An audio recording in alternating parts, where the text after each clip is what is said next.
Sure. Not too long ago, just a few days ago, Rush Limbaugh was on the air saying Nancy Pelosi had similarities to Adolf Hitler, and that government-run healthcare, the Obama plan, was akin to Nazism. Do any of y'all want to repudiate or embrace that rhetoric? Anybody with press credentials?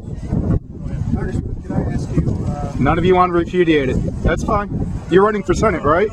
You're trying to get to the other side of the hill, and you don't want to repudiate Rush Limbaugh calling healthcare Nazism. Thank you very much. So how many Jews are walking around with tattoos on their forearms in your district?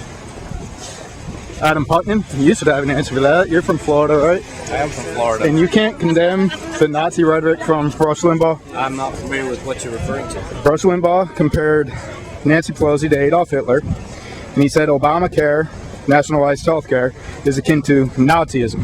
What I'm looking for is the second responsible Republican up here stand up and say that Rush Limbaugh was out of bounds with those comments. I would like to see the exact statement of what he said before I responded to it. I think that that would be the fair thing to do.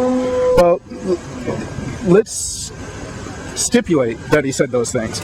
If I brought you the audio and played it for you, and that's what you heard in the audio, him comparing Nancy Pelosi to Adolf Hitler, and saying that Obamacare or nationalized medicine is akin to Nazism, would you then condemn the remarks and say, Rush Limbaugh, you went beyond the pale, you're out of line, and you should retract the statements? I think it's appropriate that I'll click on the YouTube myself instead of taking your word for it. You don't have to take my word for it. What I'm saying is, if this was the condition, would you be willing to condemn those statements?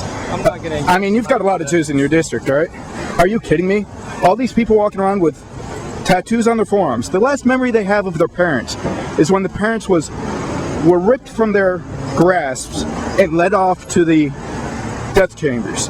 And you're not going to say that you would condemn Nazi rhetoric. That's not what I said at all. Clearly the Holocaust was a dark chapter in global history, and the only person who has made a flip reference to that dark chapter in world history was a Democrat. So I'm going to look at what the comments were exactly before I engage in hypothesis. You're talking about the Alan Grayson comment that it was a Holocaust, that healthcare in America is a Holocaust. So how can I get those comments from Marsha Blackburn to you? Because I'm sure you're concerned about your constituency, all the Jews that are walking around with these numbers on their forearms. So I'm certain that you would like to hear, you're not lying to me, you really would like to hear these comments so that you could comment on them. How can I get them to you? Well, I'm perfectly capable of looking them up myself.